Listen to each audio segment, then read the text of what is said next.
وہ ساری کی ساری ڈیٹیل وہ حاصل کر لیتے ہیں، آپ کی ویڈیوز کی، آپ کی پکچرز کی، وہ ساری وہ ایکسیس حاصل کر لیتے ہیں.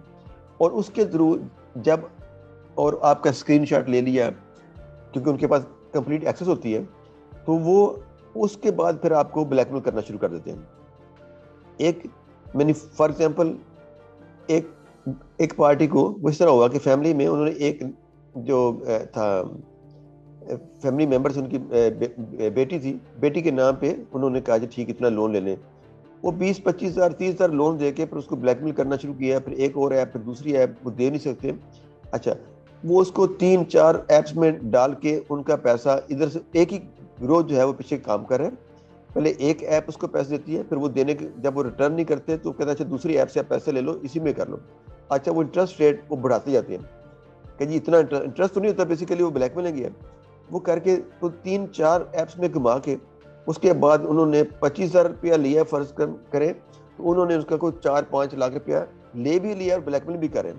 اور اگر آپ دیتے نہیں ہیں اور پھر کیونکہ جو بندہ، آپ اندازہ لگائیں کہ جو بندہ 20-25,000 50,000 لون لے رہا ہے، جس کا مطلب ہے کہ اس کی ایمرجنسی کوئی ہے تو وہ بڑا لون پے بیک نہیں کر سکتے. اگر اسی فیملی کو، اسی انڈیویجول کو اگر کچھ 3-4 لاکھ پہ لے جائیں گے تو وہ پھر وہ فردر وہ بلیک میل ہوتے جائیں گے.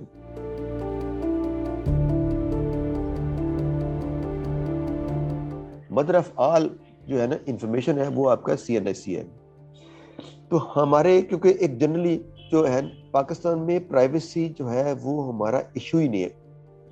نہ تو عام پبلک کو اس کی اہمیت کا احساس ہے، اور نہ ہی ہمارے جو پالیسی میکرز ہیں ان کو احساس ہے کہ آپ کی پرسنل انفارمیشن کتنی امپورٹنٹ ہے.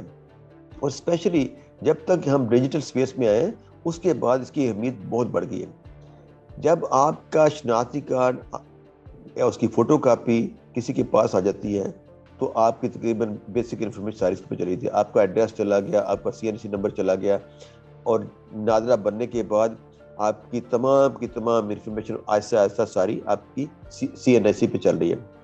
آپ کو جتنے فون ایشو ہیں وہ آپ کی CNIC سے پتہ چلے گا. جب آپ کے ساتھ فراڈ ہو گیا تو آپ کا فوری جو ہے سب سے پہلے امیڈیٹلی آپ بینک کو انفارمیشن دیں گے، اور بینک میں کمپلینٹ کریں گے ٹیلیفونیکلی اور ان پرسن، تاکہ آپ کا فون سے بھی کر دیا، آپ نے ڈاکومنٹ بھی کر دیا. ڈاکومنٹ کے لیے آپ کو بینک میں جا کے ان پرسن جا کے جہاں آپ کا اکاؤنٹ کھلا ہوا ہے تو وہاں جا کے اپنا ریٹن کمپلینٹ کریں اور اس کی آپ رسید لیں. دوسرا ہے کہ جی آپ فوری طور پہ FIA کو، سائبر کرائم کو کمپلینٹ کریں. اچھا، FIA سائبر کرائم کو کمپلینٹ کرنے کے 2 طریقے ہیں. ایک ہے آپ آن لائن ویب سائٹ پہ جا کے آپ کمپلینٹ رجسٹر کر سکتے ہیں، اور دوسرا ہے کہ ان پرسن جا کر سکتے ہیں. جب تک کہ کیونکہ وہاں پہ بیک لگ بہت زیادہ ہے، کمپلینٹس بہت زیادہ ہیں، اسٹاف بہت کم ہے، تو اس لیے جو کمپلینٹ آئی ہے جب تک انڈیویجول جا کے پرسنلی پرسو نہیں کرتا تو اس کو اس طرح ٹریٹ نہیں کیا جاتا. لیکن عام آدمی جسے فراڈ ہوا تو وہ سمجھتا کہ میں نے یہ فراڈ کی انفارمیشن دے دی، میں نے کمپلینٹ کر دی، تو اب FIA خود ہی یہ سارا کرنا شروع کر دی. ایسا نہیں ہے، آپ نے جا کے اس کو پرسنلی پرسو کرنا ہے. بعض لوگ کرتے ہیں کہ چھوٹی اماؤنٹ ہے تو چھوڑ دیتے ہیں، اچھا بھی، لیکن اس سے کیا ہوتا ہے کہ اس میں فراڈسٹر کو پھر اور انسینٹیو ملتا ہے، وہ پھر اور فراڈ کرتا ہے. تو آپ کا کام ہے کہ آپ فوراً جائیں اور FIA سائبر کرائم میں آن لائن بھی درج کریں، امیڈیٹلی آپ کا ریکارڈ پہ آ جائے. اور دوسرا، آپ نے سائبر کرائم جا کے جو اس کو انکوائری مارک ہو اس بندے سے پرسو کریں، اس کو سارا ڈیٹا پرووائڈ کریں جو ڈیٹیل آپ کی ہے. اور ہو سکتا ہے کہ وہاں آپ کے فون یا کمپیوٹر کو اس کی فرینزک کرنی پڑے، تاکہ اس کو کل کو ملزم پکڑتے ہیں تو اس کی ڈیجیٹل ایویڈنس کے لیے وہ ریکوائرمنٹ ہو. اچھا،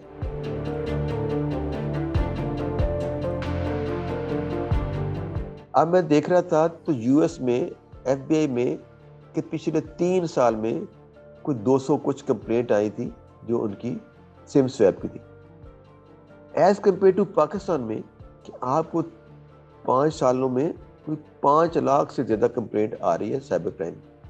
5 لاکھ، اور 5 لاکھ میں سے آپ نے انکوائری کتنی رجسٹر کی؟ 50,000 میں سے آپ نے پھر اگین کہ آپ نے FIR درج کی 5,000، اور 5,000 FIR درج کرنے کے بعد آپ نے 5 سال میں اکیوز کتنے درج کیے؟ پچھلی FIR بھی اور یہ 5,000 بھی FIR بھی، اور ٹوٹل اکیوز کتنے؟ 4,300. اور آؤٹ آف 4300 جو اکیوز آپ نے اریسٹ کیے اور جو آلریڈی پریویس کیسوں میں اریسٹ ہوئے تھے جو پچھلے 5-10 سال میں، وہ سب ملا کے ان 5 سالوں میں سزا کتنے کر رہی ہے؟ 151 کو. اچھا، اب سائبر کرائم کا ایشو کیا ہے کہ وہی لوگ ہیں جو چند ایک جو پچھلے 14-15 سال سے بیٹھے ہوئے ہیں، انہوں نے ہولڈ کیا ہوا ہے. اور جو اوپر ٹاپ پوزیشن پہ جو جوڈیشل ڈائریکٹر جنرل آتے ہیں، اکثر کئی ایسے ہوتے ہیں ان کو سائبر کا اتنا اویئرنیس نہیں ہوتی. اور گورنمنٹ کا بھی، جتنی بھی گورنمنٹس آئی ہیں ان کی فرسٹ پرائرٹی صرف اتنی ہوتی ہے کہ وہ جو ان کی انڈیویجول کی، پولیٹیشین کی یا ڈفرینٹ جو انسٹیٹیوشن میں جو لوگ بڑے بیٹھے ہیں ان کی ڈیفامیشن پہ فوری کوئک ایکشن بھی ہوتا ہے، بندے پکڑے بھی جائیں گے اور ان کو ان کا ٹرائل بھی ہوگا.